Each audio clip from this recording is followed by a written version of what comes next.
السلام علیکم ورحمت الله وبرکاته. دوستانو خدای پاک دې وکړي چې جوړ او خوشحاله به یاست. دوستانو د نن ټاپک د نویډیټ ګولۍ باره کې دی. دوستانو نویډیټ کښې 500 mg هم راځي او 2500 ګولۍ هم راځي، 2500 mg، او په دغه کښې شربت او سیروم هم راځي. انډیکیشن یا استعمال د نویډیټ ګولۍ د چیچ لپاره دی. دوستانو نویډیټ کښې سیفروفلاکساسین فارموله ده. یوریني ټریک انفیکشن کې زبردسته کار کوي.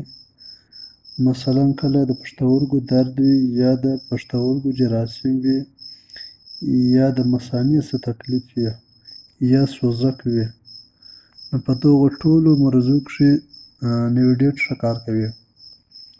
او په ریسپیریټري ټریک انفیکشن کې دا ښه کار کوي. مثلا د ساه په نالۍ کې یا په سږو کې څه تکلیف وي نو نویډیټ ښه کار کوي. او دغرنګه دغه د پوستکي یا جلدي امراضو کې کار کوي او د نس په جراثیمو کې کار کوي، مثلا عملونه یا نور داسې د نس تکلیفونه. او دغرنګه د غوږو په جراثیمو کښې کار کوي. مثال کله غوږونه اوبه کوي یا غوږ درد کوي، د غوږو په جراثیمو کې دا ښه کار کوي. او دغرنګه دا د ښځو پیلویک نجوړي کښې هم کار کوي. هغو چې کومې خصوصي بیمارۍ دي هغه باره کې هم دا نویډیټ ښه کار کوي. او د نویډیټ ګولۍ خوراک یا ډوز یا مقدار، دا یوه ګولۍ سهار او بله ماښام په ډک نس باندې.